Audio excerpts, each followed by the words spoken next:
Good morning and welcome to the Health Diary Show. This is a weekly show that comes to you every Monday to Friday at 8 a.m. in the morning, whereby we get to talk about everything health. And today we're going to be talking about mental health, which is a very wide topic. So basically, mental health involves the emotional, physical, and social well-being of a person, and it affects how a person will act and feel towards other people. Today in studio, I'm not alone. I have a health advocate who's going to help us understand more about this topic. Our SMS number is 22322 in case you have any comments and questions for our guest in studio in regards to the topic. Our social media platform is at Nibs TV Kenya on across all social media platforms. My social media handles is at Angelis_Atandi. Let's get right into the interview. Good morning, Mr. Marwa. Good morning to you. Kindly introduce yourself and tell the audience who you are. Thank you very much. My name is Joseph Marwa, or Waidaka Marwa. I'm a mental health advocate, and I really want to talk about mental health. And I'm glad to be here this morning in the show, so that we can briefly try and discuss and see how can we manage our mental health status. So today we're talking about mental health. Yes. Something that most people have heard about, but don't really know what is mental health, because the first thing that comes into somebody's mind when they hear mental health is mental illness. Yes. But I get to understand it's not mental illness alone. Yes. So can you just briefly tell us what is mental health? Well, thank you. I know it has been a problem or a challenge trying to differentiate between the two, because we have mental health and we also have mental illnesses. But today we'll be trying to try to talk about the two of them and see how best we be able to differentiate and see which is which. But basically, when we talk about mental health, we're looking at that state of well-being, your state of mind. That will also be affecting the way you behave, the way you act, the way you respond to things, the way you talk to other people, and the way you socialize with other people. So that entirely encompasses the mental health. So tell us, are there any forms of mental health? Yes, we have a number of them. And of course, now when we start talking of forms, we'll majorly dwell into the disorders. Because as I talked about the mental illnesses, we'll be looking at mental disorders. So mental disorders or mental illnesses are now the conditions that are treatable and are diagnosed. For example, we will talk about stress being a disorder. We will talk about depression being a disorder. We will talk about anxiety. We will talk about anger. We will talk about schizophrenia and many others that are there. In fact, the whole list is big. But maybe we may try to mention just a few that are narrowing down to what we meet during the days that we are living in. Let's talk about depression, which I think is very rampant, especially among the youth. Yes. They're the most affected with depression. Let's talk about depression, anxiety, and anger. Yes. And stress also. Yes. Let's start with depression. Let me start with the smallest that will also affect other people, and I talk about anger. You know, anger, sometimes we look at anger and we may think it's not something so big. Up until when you start reacting, up until when you start acting in a way that you're now affecting other people. See, if we don't control our anger, if we don't control our emotions, if we don't control how we respond to things, when someone has wronged me, when someone has said something ill about me, when someone has talked bad about me, how do I respond? Or how do I act? It all involves the anger aspect of it. And if we are able to control and manage our anger, then it becomes easier for us to control all the issues about emotions that we shall have. Then when we look at stress, nowadays, you know, everyone is talking about stress. We are in a society where things are not so good, things are not so easy. I think everything is like it becoming hard and hard every day as we move along. And you know, we are now living in such kind of a society where everyone will feel like I'm stressed about something. If you're not stressed about kids, you're stressed about job, you're stressed about careers, you're stressed about your lifestyle, you're stressed about so many other things that are affecting us.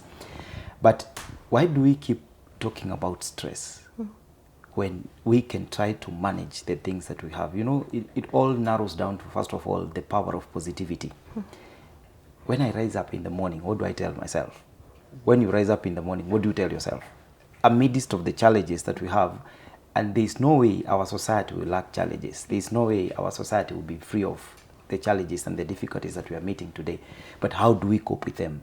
How do we manage them? How do we ensure that everything is working out well for every one of us.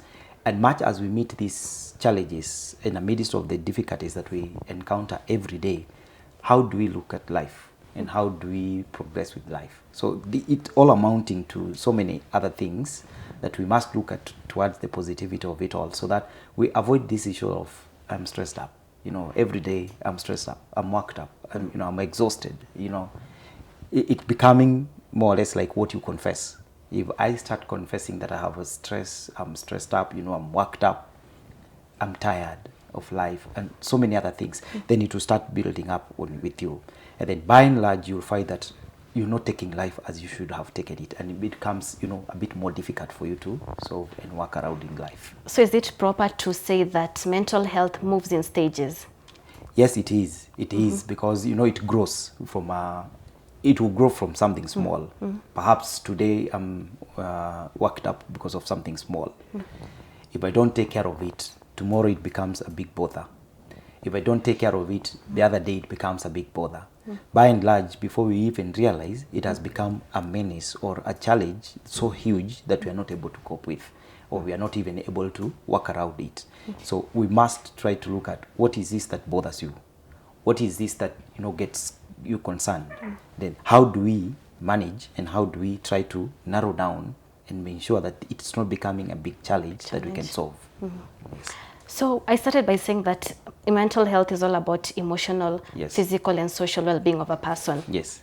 Is it proper to say that a person can get to a point whereby they're like, enough is enough, my mental health is messed up? Yes. When is the right moment to say that, you know what, my mental health is messed up, I have a problem and I need to sort it out? When do we say that somebody's mental health is a bit messed up and is not the way it should be because they're not acting and feeling the way that they're supposed to feel and act?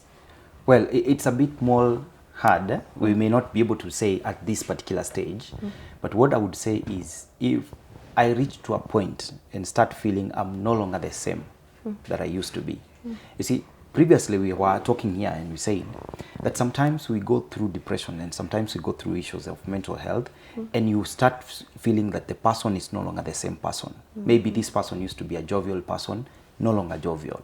Maybe this person used to be, an outgoing person, no longer outgoing. This person used to interact with other people, no longer interactive, and you want to live your own silent life.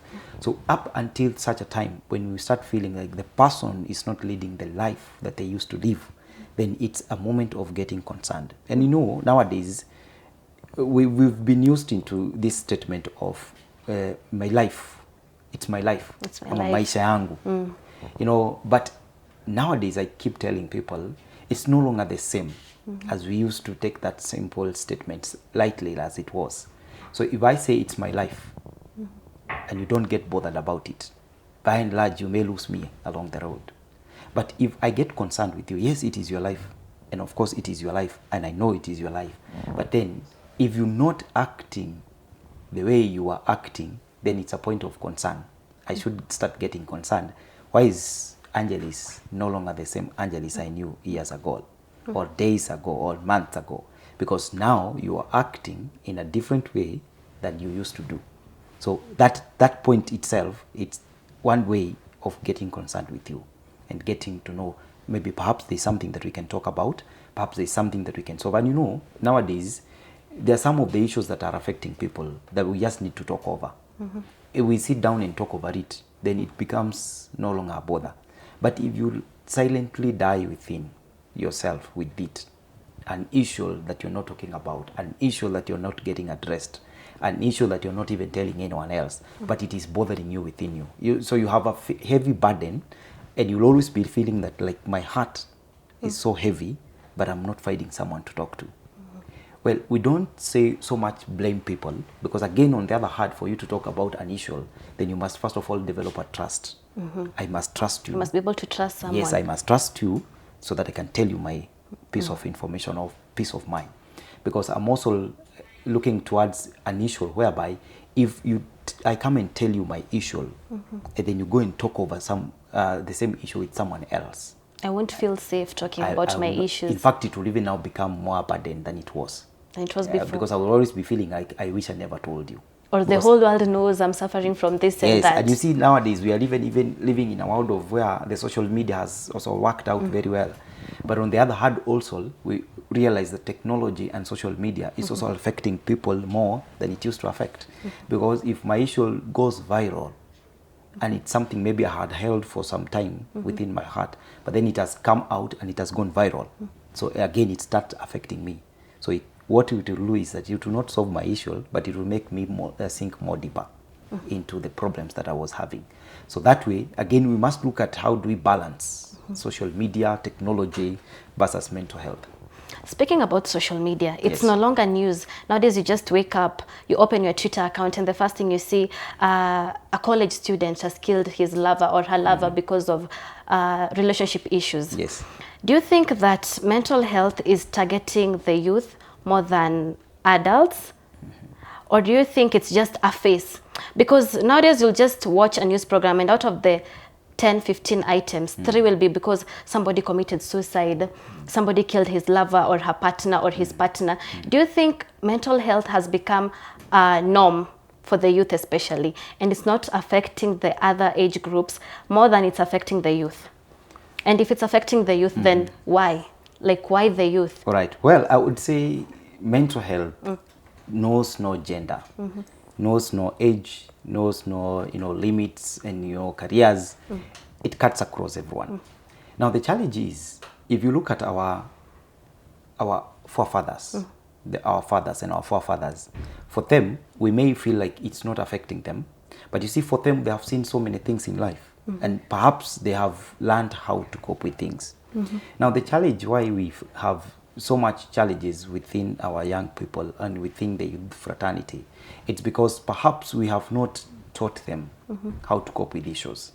Perhaps maybe we have pampered them so much. Perhaps the lifestyle that we have given them, it's so simple, such that when issues come around, they're not able to cope with them. Or when issues rise up and crop up in their life, of course within their lifestyle, then they're not able to cope with these things, as opposed to the older generations. So it's not that it's only affecting our young people, it's even affecting our old people and older people, even the elderly. But more or less, like in life, they have mastered the art of coping with things. They have seen so much. Perhaps they have been through much. And sometimes when you go through a lot of issues and sometimes you go through a situation, it either, in a way, hardens you, that you're able to cope with other things. If you kind of this soft life that you're living, and then sometimes you get an issue that is so difficult, it may become more hard for you to cope with that issue, because maybe of the setup that you've grown in, maybe of the background that you have come around in, then maybe the lifestyle that you've been given. So it becomes difficult for you to solve or to cope with these issues. It's not that it is a gender issue. It's not about an age group. It's not about the young people, the old people, but it cuts across everyone. Do you think the society has failed in terms of mentoring the youth? Because I remember that when I was in primary, we used to have this guidance and counseling sessions. I don't know if they exist anymore. Nowadays, parents have left YouTube, social media to teach their kids. Do you think that as a society, in terms of teachers, in terms of parents, the church included, do you think as a society we failed to give guidance to the younger generation which is growing up?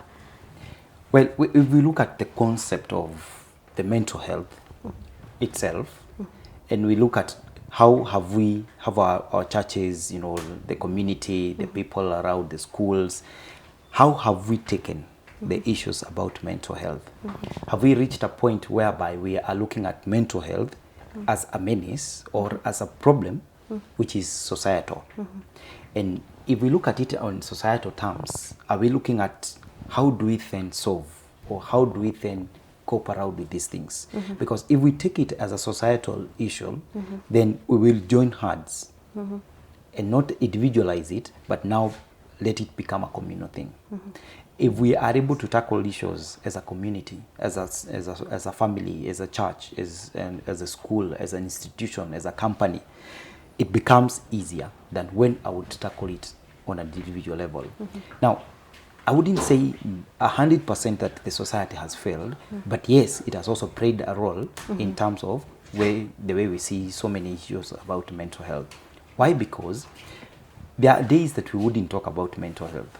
There are days that we didn't educate people about mental health. There are days that we did not even create awareness about mental health.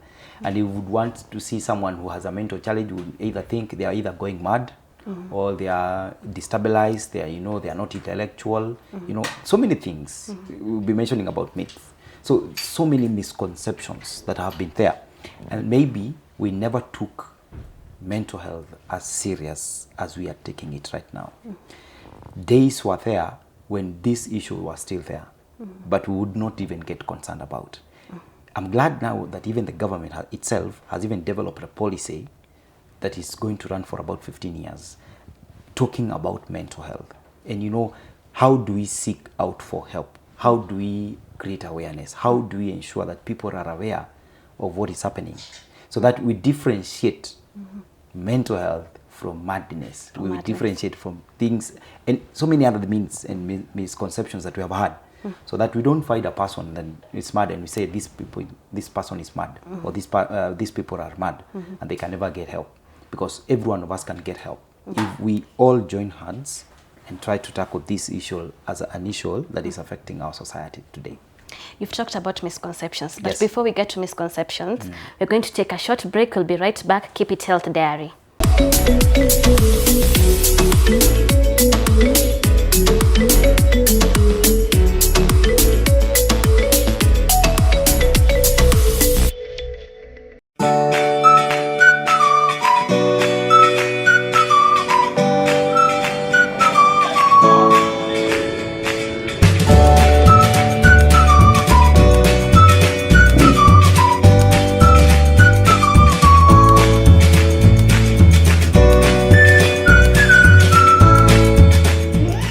It's so yummy and makes me healthy.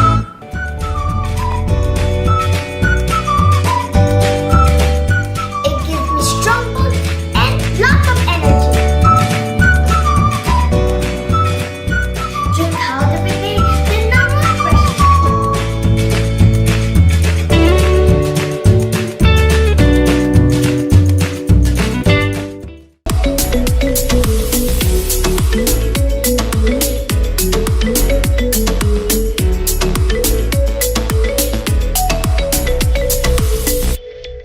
Welcome back to the Health Diary. We're still talking about mental health, and like on the last point, we're talking about misconceptions. So I'm going to ask our guest, when you talk about mental health and misconceptions, somebody might think just because I'm suffering from depression, it's a family thing.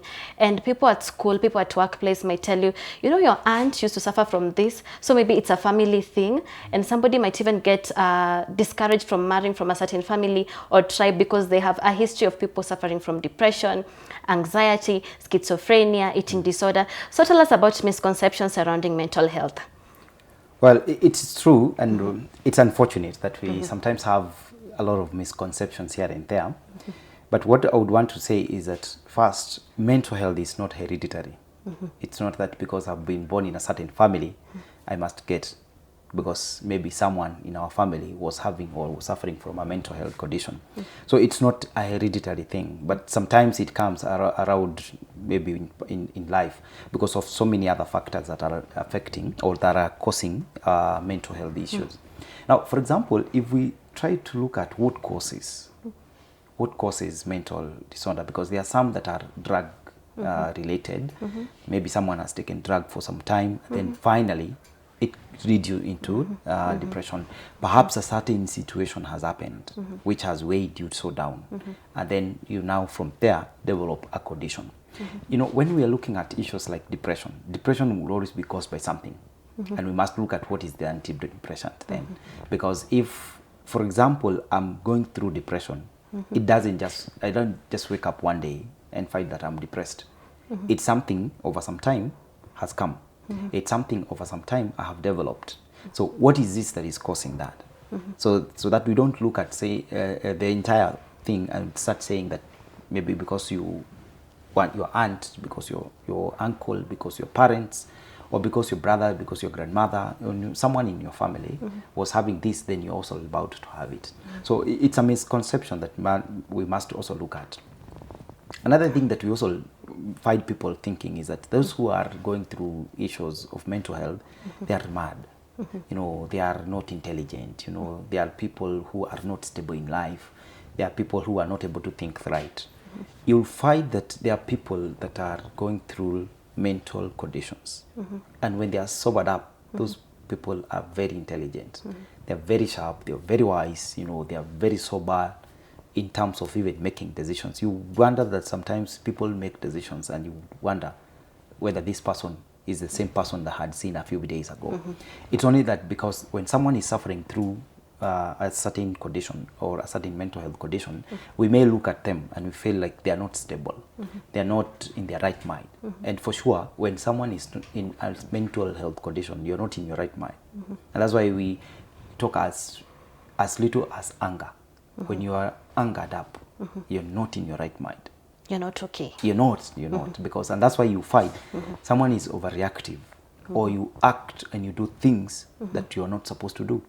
Why? Because at that moment, you're not in your right mind, or you're not yourself.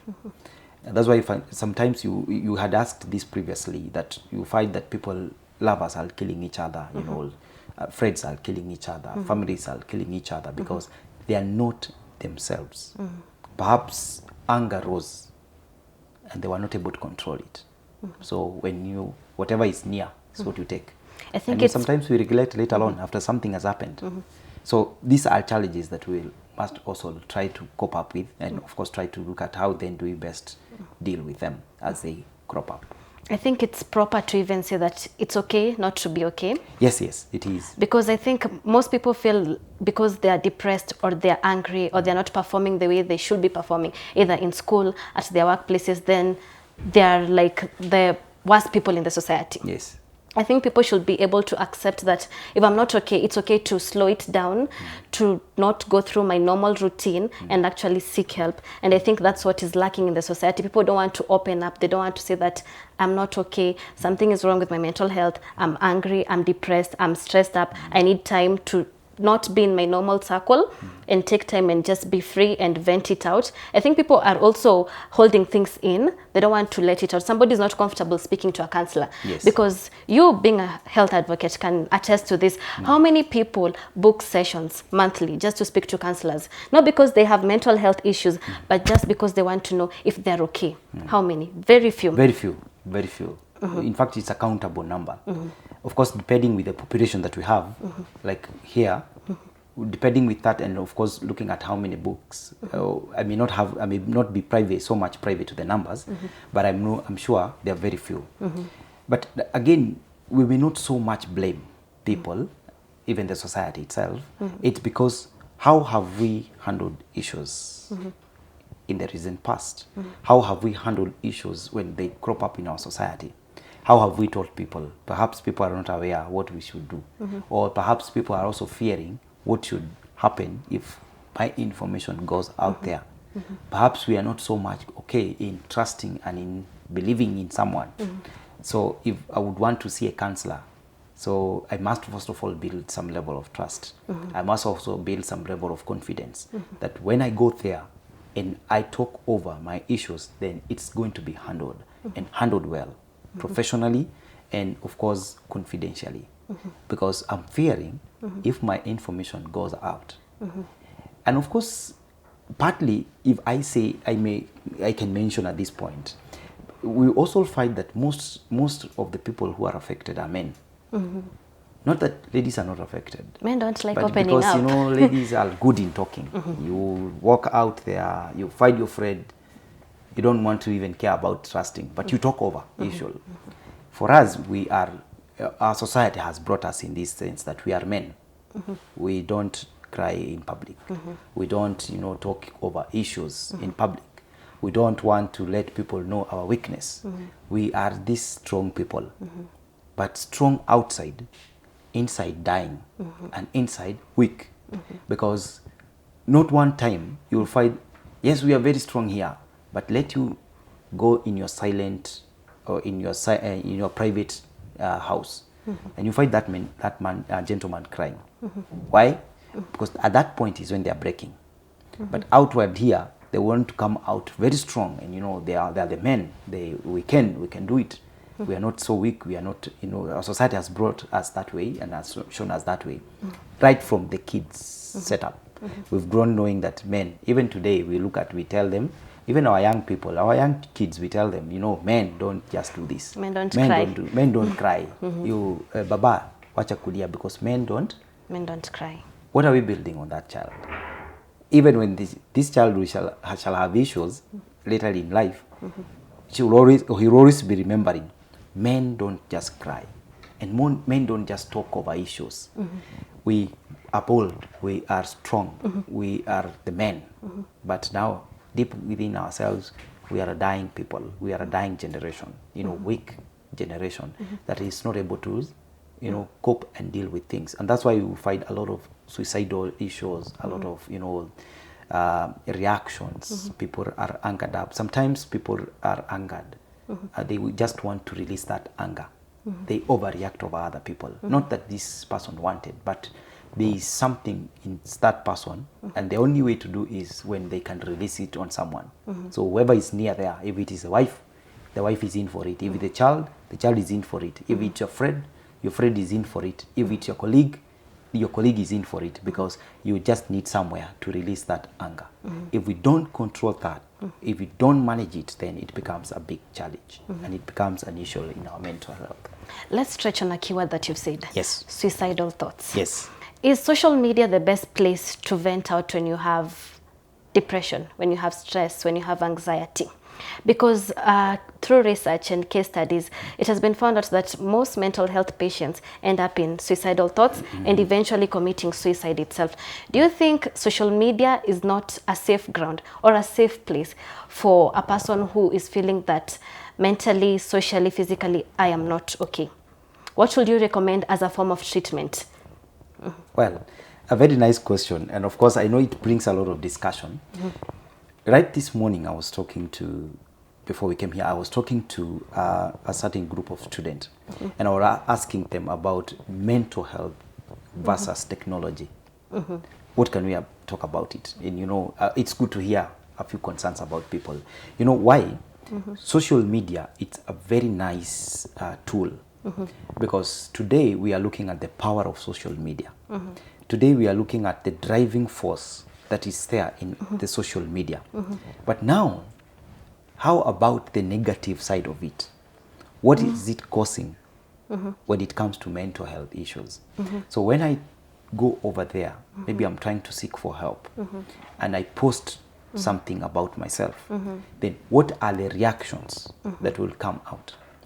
Some people have sunk deeper because of social media. Perhaps I went there and I posted something about myself, and instead of getting a positive response, instead of getting help, then people commented badly about my post. So that makes that person to sink deeper down, because now you're thinking, I shouldn't have even done it. I shouldn't have even looked for this solution, from this place. They have affected me deeper, and have sunk down deeper and deeper. So those are the challenges that we look at. Of course, entirely, social media is very good because it's a powerful tool, and we have seen it work wonders. But on the other hand, if we don't control it and don't control what we post on our social media platforms, how I use my social media handles, how I integrate the social media aspect in terms of my lifestyles, then it will become a very big bother, and it will always contribute towards my mental health status, by and large. And I also feel like people are very narrowed or centered towards social media. If I post a picture and I don't get positive reviews, I feel bad about myself. I feel bad about my body. That's where cyberbullying comes in, body shaming comes in. So what you're trying to say is that for a mentally unstable person who's going through something, either depression, anxiety, or the various forms of mental health issues, social media is not the best place to be. You can just keep off social media for a while and go to maybe the basic societal unit, that's the family. In fact, what I would say is, or I would advocate for is, if you're not strong enough in using social media, don't go there. Because if you're not able to cope with what comes out of social media, then you're not ready to go for it. And it would always be the best chance not to run on that side. But if you are able to cope, whatever comes out, then I'm able to cope with it, then go ahead. Because if I post, there are people who post things because they are seeking some help. There are other people who post things because they are also looking at what help can I get. If you don't get it, then it becomes a big bother now, because you will be wondering, I wanted help, I didn't get it. But if you are able to get that help, then well and good. Other people, they want to find a solace. I'm posting there because I just want to feel relaxed. I want to relieve myself. I'm posting, and they don't care what responses you get. But I've given out what I wanted to give, and I've said it all. So I don't care how you take it, how you feel about it, what you respond about it. But my concern is I've given out the information. We are all different, and we are all wired differently, and we respond to different things in different and various ways.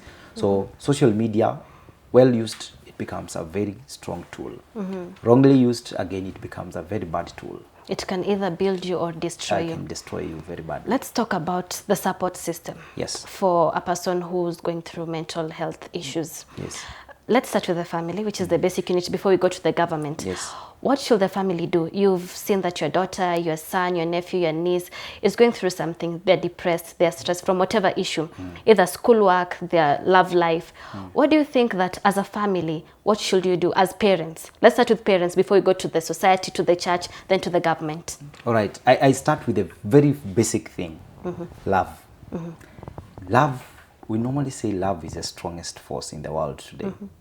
And that's why people are, when you are loved, you can do things. When you are loved, you can react differently. Because love is a strong force. It has been tested, it has been tried and proven that sometimes even when you fight the worst of the enemies, if you love them genuinely, they will change. And it can change them. It's a driving force. It's a power that we cannot, of course, go against. So if we love our people as a family, we show them love, we show them care, we show them concern, we show them respect, then we all start from there. You see, why I'm saying this is that sometimes even when we are looking at taking people through mental treatment or mental diagnosis, even in the hospitals, we will always first of all start with the family, because we would want the family to be part and parcel of the entire process. If we don't get the family in the entire process, then healing may become a difficult process. Reason being, we want them to feel they want their person to be okay. They love their person. They want him or her to be okay. So when we join hands with other people, the community, the surrounding, the neighbors, this church, friends, other relatives, first of all, the family is at the center of it all. So that if we are even asking questions, they are able to tell us. They can give a brief history about the person. They can tell us what they know about that person, brief things that this person has been doing. We start with them. And once they are in for it, then the rest will fall in place. Things will fall in place. And that becomes the very biggest support system, your family. We start from there, then we can look for others. If the family is okay, we can go to the church. If the church is okay, we can go to the community. If the community is okay, we can go to the government. Of course, the government will become the last resort there. I feel like the family is like the epicenter it of is. mental health. Yes. So if your kid tells you, Mom, I'm not okay, Dad, I'm not okay, I'm feeling sad, I'm feeling stressed, don't tell the kid that just go, it will just go away. No, tell this kid, okay, tell me what's going on, what's wrong with school. I think that parents should also be more receptive to their kids, not just sending their kids to school and saying, let the teachers handle it.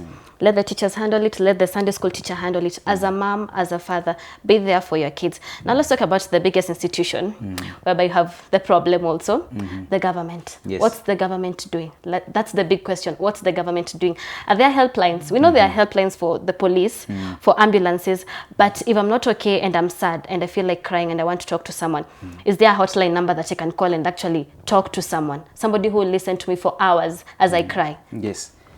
Well, I know one of the numbers is 911. Of course, 911 is it cuts across, such that if you have an issue, you can always call 911 and you describe your issue. Then it will be redirected to the right concerns. I wouldn't want to say that the government, it has done 100%, but it is trying.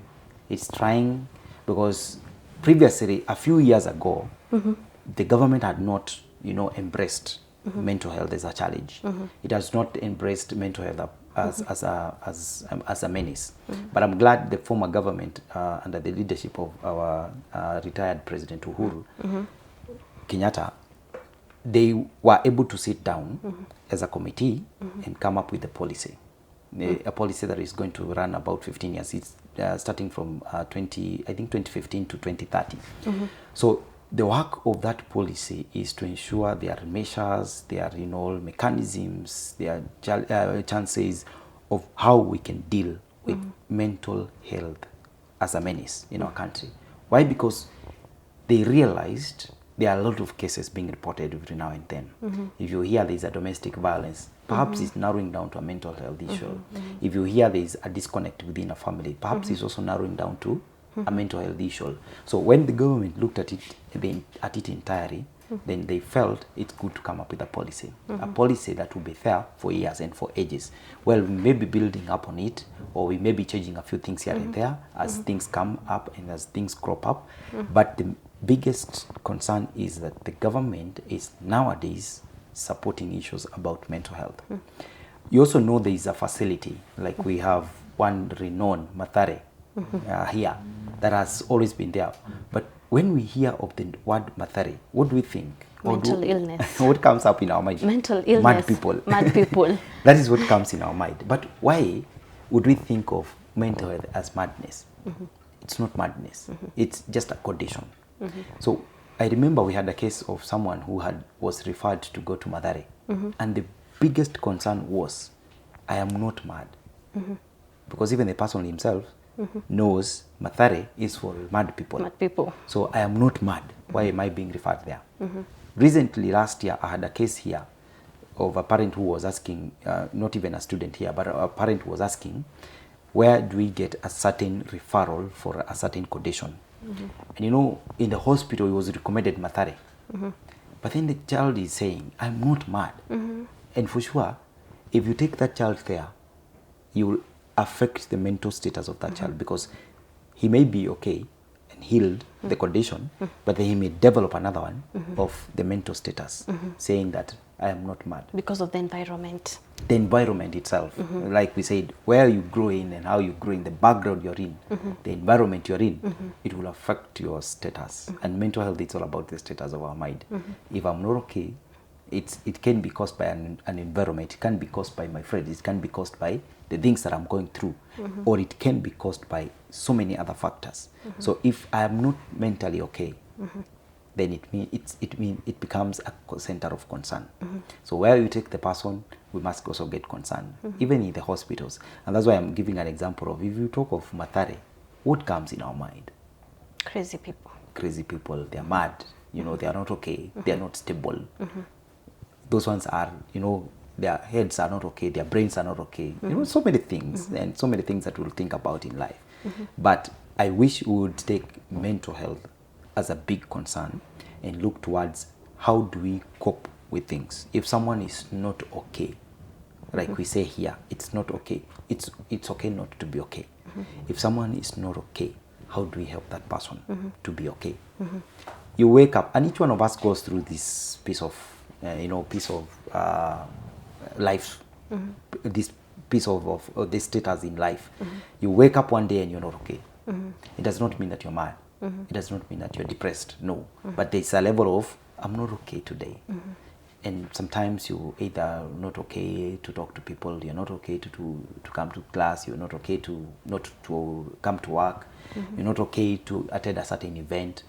Once in a while, this comes up, because it's not okay. It's okay not to be okay at some point. But then we must also get concerned, where does it lead? So that it doesn't become a norm. Every day you are not okay, every day you are not okay. Then we'll start now looking at you in another direction now. Yes. Still on the government issue, I feel like there are various units. There's the units for cancer patients, for rape victims, for gender-based violence victims, for both genders, male and female. Do you think that the government has done enough to have specialized units for mental health patients? Because I'm sure for many viewers back at home who are also watching, when they hear the word Mathare, everyone is scared. They're like, I'm not mad, I'm not mad, I'm not mad. So do you think that it's proper for the government to have other specialized units? Let's not just depend on Mathare. Yes. Mathare already has this negative cloud over it. Do you think it's proper for the government to implement and have other specialized units for mental health patients, not to treat them, but for them to open up? Because I think before we go to treatment, let's start with checking, how did this come to be? How did somebody Yes. end up with depression, schizophrenia, anxiety, eating disorders? Can we have small units, communal preferably, so that we can make sure that everyone back at home gets the help and support that they need before it becomes something major and something worse? Well, I believe there's too much that can be done, because if you look at currently in the setup of our clinics and what have you, the medical fraternity, I wish we could build up, maybe not even building up, but maybe looking at the dispensaries that we have. We start off a clinic, we start off, a center, we start off a counseling session. At the level of the dispensaries, because we have the dispensaries right across our villages, right across our towns, right across our counties. Then we come up the level hospitals, we'll go all the way to level 5 hospital. We have a session or a counseling session or a counseling unit in that level, so that if at the background or at the village level we have a dispensary and you have a counselor there, those people that are within the community there, they can be visiting. As much as you visit other clinics, then you also have this visit for the mental health. See, like the way we're trying to build up on issues or other issues like other diseases like cancer, of course we would want to have a unit everywhere. If we also would want to look at mental health in this sense, now that we realize it's a mental health problem, it's a menace within our country, then what can we do to ensure that at the level of the villages we can tackle these issues? At the level of the villages we can handle concerns that are coming right across the village, so that you don't have to travel far, you don't have to go to a big hospital, you don't have to visit a certain clinic so that you get the help that you want. But at the village level, can we have a counselor? Now the challenge also with this is that how many people are aware of the mental health? If you look at even treatment, it becomes difficult because we don't have so many psychiatric doctors in our country. We are very limited. Also counselors. Solving the entire population that we have in our country. So much as we are looking at, of course, it's a concern, it's a field that we need to, of course, inject more resources, inject more human resources, inject more even financial support, and more counseling session, more training, and more awareness. In fact, everything we just need to inject into this field so that we can ensure that right across where we are, people are aware of what we are going through. People are aware of the many issues that each one of them is facing in life. And then we see, how do we ensure that each one of us can seek the help that they want? That moment they feel they're not okay, where do they seek help?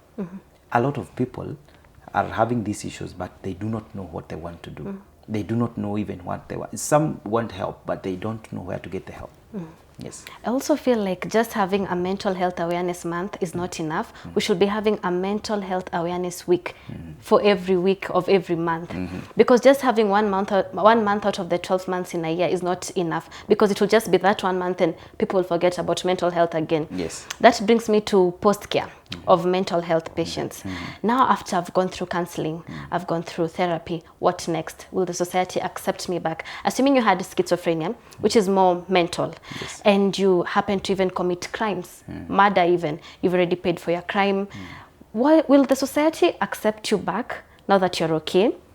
Tell us about the post-care for most mental health patients, especially those suffering from mental illness such as schizophrenia. Well, the challenge comes in, I would want to draw that question to an individual. Will I accept a person that has come back to the community? Take, for instance, away from the mental health. the way we have our prisons. When people go through prison and they finish their term in prison, when they come back to the society, what do? Do we feel like this person killed our neighbor?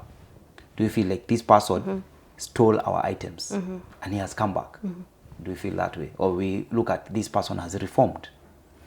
Taken through the entire prison setup, this person maybe has reformed. Are we as a society and as a community ready to take that person that he or she has reformed and has come back to the community and can become of a great help to the community? Or are we looking at the negative side of it? It again narrows down to the power of positivity. Where do we want to put our more of our strength? Is it on the negative side or is it on the positive side? Same case now applies. If someone has gone through a mental health condition and we have taken this person through treatment, through care, through counseling, and they have come back and they have sobered up, are we ready to take them? Are we ready to walk with them? Are we ready to interact with them? Are we ready to engage them? Are we ready to, show them this is the way to go? Are we ready to accept them back in our community? So ideally, that is what happens. I think it goes back to the question of awareness. Yes. Is the society aware? Are people knowledgeable enough to know that mental health is real, Yes. that it happens, it can attack anyone, and the fact that somebody is going through mental health does not mean that they're the worst people on earth. They can get treatment, they can get care, they can get help. Therapy, counseling is there for them to take. As we wind up, Yes. can you take your parting shot generally? Tell the viewers back at home something about mental health. Somebody who's suffering, especially for somebody who's going through stress, Yes. anger, depression, anxiety, somebody who's feeling that they're not okay internally. Can you just tell them something? Well, I would want to say, first of all, start by saying this. It is okay not to be okay. That moment that you feel, I'm not okay, speak it up.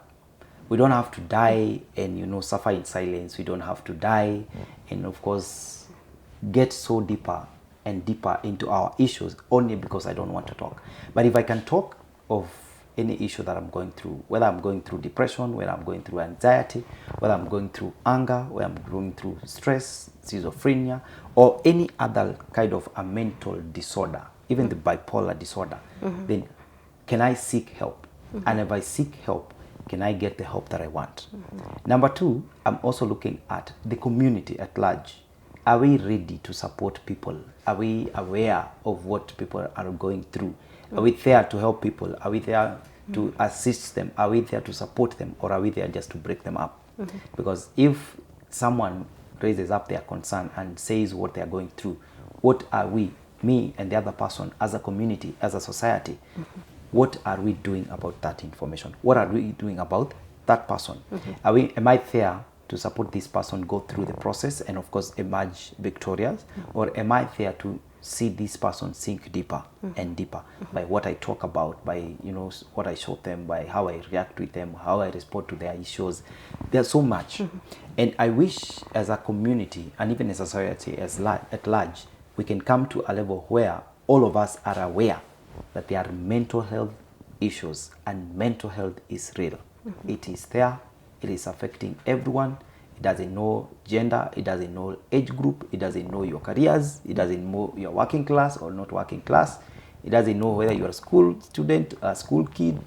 It doesn't know. But it can affect every one of us.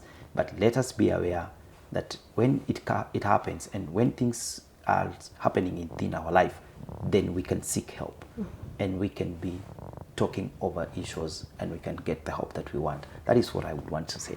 That's very powerful and important for people out there to know. Yes. For people who have personal questions, being a mental health advocate, Yes. do you have your social media pages? And if you have any, you can kindly give them to our viewers. Yes, my WhatsApp number is 0725 958 918. At Facebook, Joseph Waithaka Marwal. YouTube, Joseph Marwal. Instagram, Joseph Marwa. In fact, everywhere, Joseph Marwa. You can search Joseph Waithaka Marwa or Joseph Marwa.